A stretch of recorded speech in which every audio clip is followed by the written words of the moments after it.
All right, let's dive right in. Today, we're unpacking Rigetti Computing's quantum roadmap. We're going to look at their 2025 performance and figure out what it really signals for their long-term game plan. Think of this as a special briefing for those of you who are serious tech investors, the ones looking way beyond the next quarter. And just a quick heads up before we get started. Please remember this explainer is purely for educational purposes. It is definitely not financial advice. So, to really set the stage, let's start at the very top. Rigetti's CEO, Dr. Subodh Kulkarni, put it perfectly.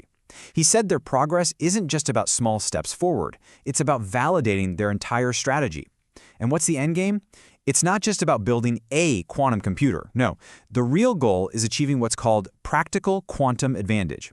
We're talking about building a machine that can solve problems that are literally impossible for even the most powerful supercomputers we have today.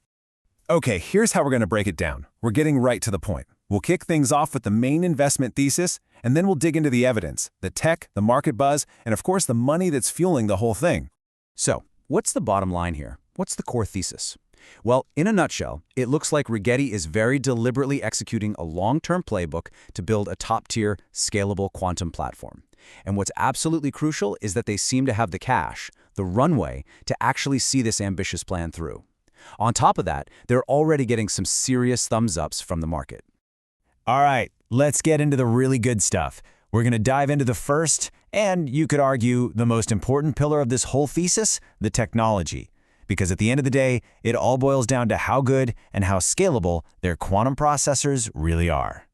Now, before I throw a bunch of numbers at you, we need to talk about one key metric, two-qubit gate fidelity. What is that? Simply put, it's a measure of accuracy. Think of it like this. If you're doing a really complex calculation, this tells you how often the computer gets the most basic step right. The closer you are to a perfect score, the more powerful your machine can be before tiny errors just pile up and ruin the result. It's everything. And boom. This is the number that really made everyone sit up and pay attention. Rigetti hit a peak two-qubit gate fidelity of 99.9% on a prototype system. Let me tell you, that is a huge technical achievement. Getting to that 3 nines level of accuracy, that's a massive proof point. It basically de-risks a huge chunk of their tech roadmap and shows they have the goods to build some seriously high-performance machines. But here's the kicker. That 99.9% accuracy, it wasn't done in some slow, super-controlled lab setting. No, they hit that number at an unbelievably fast gate speed, just 28 nanoseconds. You see, in the quantum world, you're in a constant race against time before the quantum state just collapses. So speed isn't just a nice-to-have, it's absolutely essential. And this is where you really see their competitive edge. To put that speed in perspective, Rigetti's approach with superconducting qubits is about 1,000 times faster than some other methods out there, like trapped ions. 1,000 times. That means they can cram way more calculations into the same tiny window of time, which is just a massive advantage in the race for a useful quantum computer. Okay, so they've got speed and accuracy, but the billion-dollar question is, how do you scale it up? I mean, making one single massive, perfect quantum chip is next to impossible. So Rigetti's big idea is something they call a chiplet-based architecture. Instead of one giant chip, they make smaller, high-quality processors and then tile them together. It's a modular approach, and they believe it's the most practical way to get to systems with thousands or maybe even millions of qubits. So great tech is one thing, but how does that actually translate from the lab into the real world? Let's talk about commercial momentum. Because let's be real, a brilliant roadmap doesn't mean much if no one's buying, and it looks like Rigetti is starting to get some serious traction.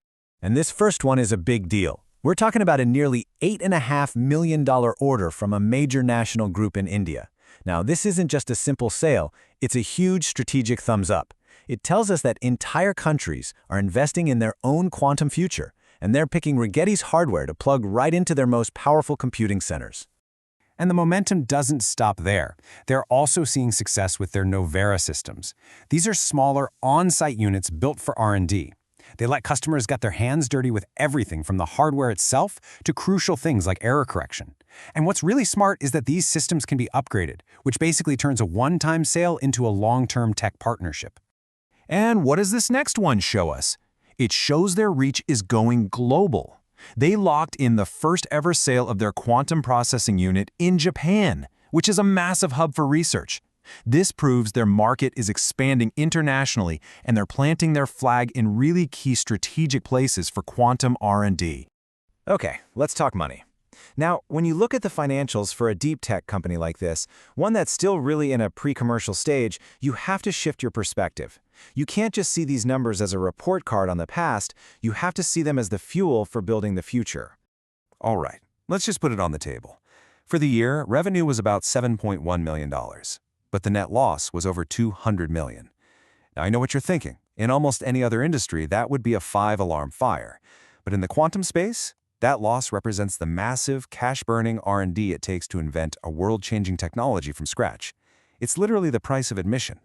But, and this is a huge but, here's the other side of that story. This is the number that a long-term investor really needs to see. Rigetti ended the year with almost $590 million in cash and investments. That's not just a number on a spreadsheet. That is their strategic fuel. That's the runway that lets them handle those big R&D losses and just keep building, executing their multi-year plan without worrying where the next dollar is coming from. So, let's zoom out and put all these pieces together.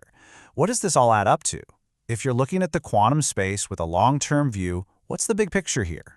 Well, it really boils down to 3 key pillars that all support each other. Pillar 1, the technology. It's fast, it's accurate, and their chiplet design is a really credible answer to the huge challenge of scaling up.